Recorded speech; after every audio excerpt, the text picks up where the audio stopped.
Definition बताई।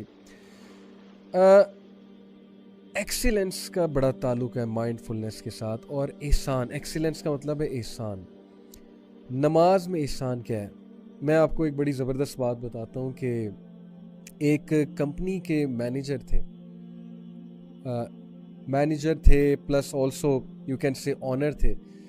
उनसे उनके एम्प्लॉय बहुत डरते थे, उनके गुस्से से बहुत डरते थे, उनके एक्सप्लोड करने से बहुत डरते थे, उनकी इम्पेशेंस से बहुत डरते थे। कुछ लोग होते हैं ना, एक्सप्लोड कर जाते हैं, उनसे उनका गुस्सा कंट्रोल ही नहीं होता। तो किसी ने उनको कहा कि आप जो है ना वो इस चीज़ को कंट्रोल करें, ये चीज़ नुकसान पहुंचा रही है, आपकी लीडरशिप पे क्वेश्चनिंग हो रही है और लोग मुतनफ़र हो रहे हैं, लोगों की परफॉर्मेंस कम हो रही है इस वजह से। ये मैं आपको बिल्कुल सच्चा वाकया बता रहा हूँ। तो एम्प्लॉय वो जो थे, ऑनर जो थे, वो उन्होंने एक माहिर नफ्सियात के साथ रब्ता किया।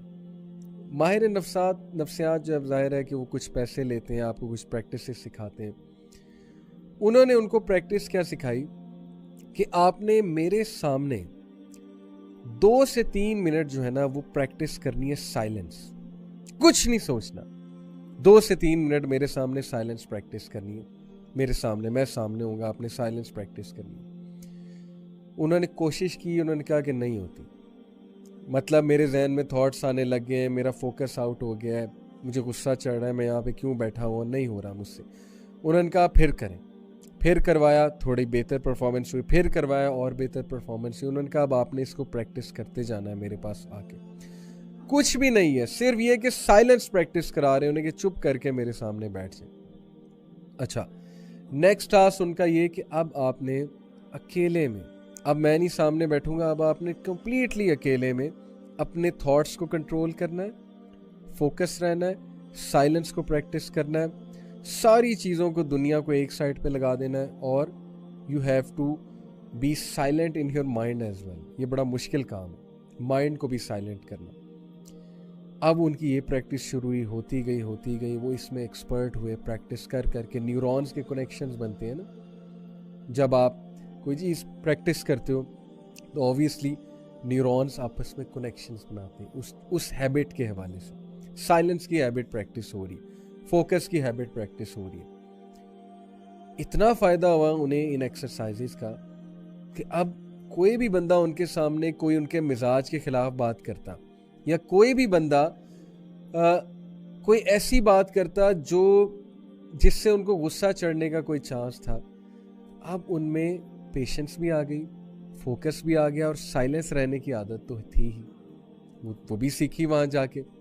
And he was so amazed कि यार ये आपने मुझे क्या कराया, मतलब it has literally changed me. तो देन साइकोलॉजिस्ट ने उन्हें कहा कि ये जो चीज़ मैंने आपको सिखाई है ना, ये नमाज है। नमाज में हम क्या करते हैं? अगर हम नमाज को सही से पढ़ें, हम साइलेंट रहते हैं नमाज में। साइलेंट से मुराद है कि वो बातें तो नहीं करते ना जो हम रोज़मर्रा में करते हैं, हम सिर्फ अल्लाह की याद जो है उसको इस्टेब्लिश करते हैं। जैसे अल्लाह ताला ने मूसा अलैहिस्सलाम को कहा था अकीमिस सलात लिज़िक्री, कि है मूसा मेरी नमाज कायम करो मेरी याद को कायम करने के लिए, मेरे ज़िक्र को कायम करने के लिए। हम अल्लाह को याद करते हैं नमाज में। अच्छा, उससे क्या है कि हम साइलेंट रह रहे हैं, हम फोकस कर रहे हैं, हम में सब्र आ रहा है, पेशेंस आ रही है, हमने कोई हरकत नहीं करनी, हमने अपनी नमाज में थॉट्स को रेजिस्ट करना है, वसवसों को रेजिस्ट करना है, हमने इधर उधर की सोचों को नहीं सोचना, हमने उन अल्फाज पे गौर करना है, हमने सजदा करते हुए अल्लाह ताला ऐसे फील करना है कि अल्लाह ताला से हम बातें कर रहे हैं, हम अल्लाह ताला के बहुत करीब हैं। और यही मैं हदीस आपको सुना दूँ, सही मुस्लिम की हदीस है। नबी अकरम सल्लल्लाहु अलैहि वसल्लम ने कहा अल एहसानु अन तअबुदल्लाह कअन्नका तराहु फ़इन लम तकुन तराहु फ़इन्नहु यराक। सही मुस्लिम हदीस नंबर 8। एक्सीलेंस, एहसान क्या है कि तुम अल्लाह की वर्शिप करते हो as if you see him. अब इसका ये मतलब नहीं कि अल्लाह की इमेज बना लेनी है। As if you see him से मुराद है कि तुम अपने माइंड में ये लाओ, ये थॉट लाओ कि जैसे अल्लाह सुब्हानहू व तआला तुम्हें देख रहा है। और अगर तुम ये नहीं कर सकते, for if you do not see him then surely he sees you, फिर ये थॉट लाओ कि वो तुम्हें देख रहा। ये है एहसान। अब जो बंदा इस तरह से नमाज पढ़ेगा, आप सोचें कि वो कितनी उसकी हेल्प होगी। उसका फोकस बनेगा, उसमें से इम्पेशंस जाएगी, उसको साइलेंस की प्रैक्टिस होगी, उसको सब्र की प्रैक्टिस होगी, उसमें कंपोजर आएगा।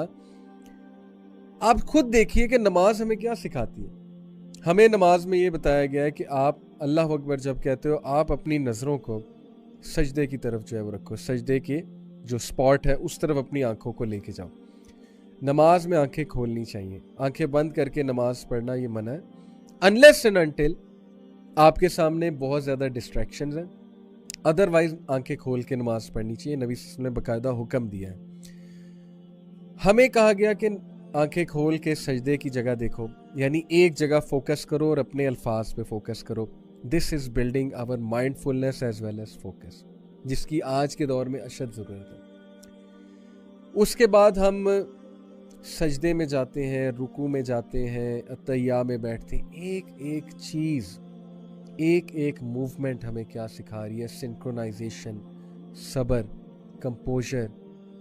अब अनफॉर्चुनेटली हमारी नमाजें किस तरह की हैं, जिसमें ना फोकस है, ना उसमें सब्र है, ना उसमें अल्लाह ताला की याद दहानी है। उसमें हम अटैच दुनिया के साथ ही होते हैं। हम नमाज में कोई प्लानिंग कर रहे होते हैं, कोई थॉट सोच रहे होते हैं। बहुत मुश्किल हो चुका है फोकस रह के नमाज। और लोग ये बड़ा सवाल करते हैं कि how to be focused in सलाह।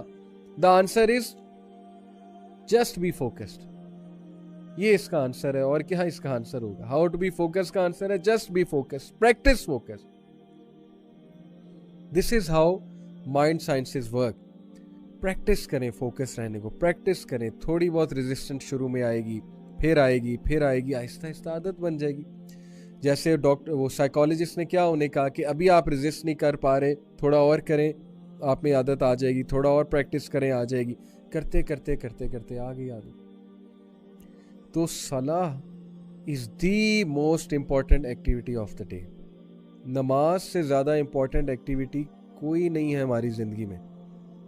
और अगर इंपॉर्टेंट तरीन एक्टिविटी का ये हाल है, ज़्यादातर तो पढ़ते नहीं, अल्लाह ताला सबको हिदायत दे, हमें भी हिदायत दे।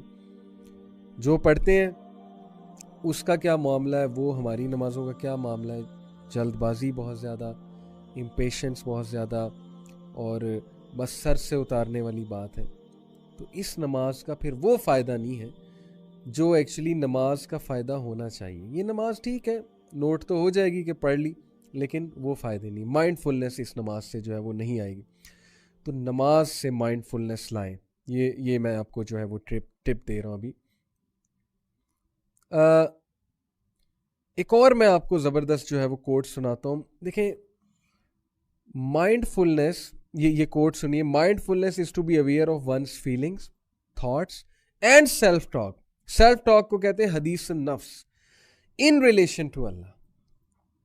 माइंडफुलनेस क्या है? To be aware of one's feelings, one's thoughts and one's self-talk in relation to Allah subhanahu wa ta'ala।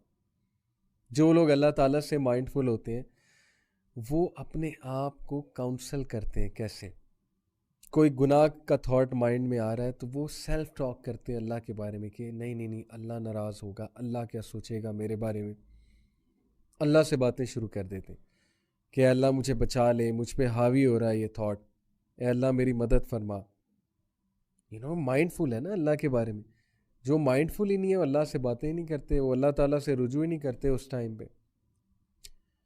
वो उस थॉट को जो है वो प्रेफर करते हैं, जो थॉट जो है वो उनके माइंड्स में जन्म ले चुका है, और अल्लाह ताला को वो याद ही नहीं करते, औज़ बिल्लाह ही नहीं पढ़ते हैं, थॉट को रेजिस्ट ही नहीं करते हैं।